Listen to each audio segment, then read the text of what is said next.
You can easily insert any integrate Google Drive module inside WordPress page or post using Gutenberg editor. It's the simplest way to share, display, and manage Google Drive hosted files via Gutenberg editor. To enable Gutenberg integration, navigate to Google Drive from WordPress Admin Dashboard, Settings, Integrations, Enable Gutenberg Integration, Save Changes. Navigate to any page or post using Gutenberg editor, add new block, click on Google Drive modules.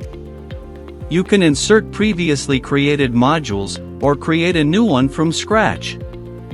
To create a new module, click on Add New Module button, select your preferred module. Rename the module based on requirements. From the Source tab, select preferred Google Drive files to allow users interact with them.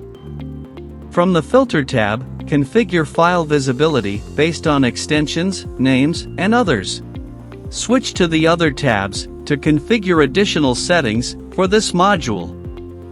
Save changes. Configured module will now be inserted inside the page or post. That's how you can display Google Drive files on your WordPress site using the Gutenberg editor.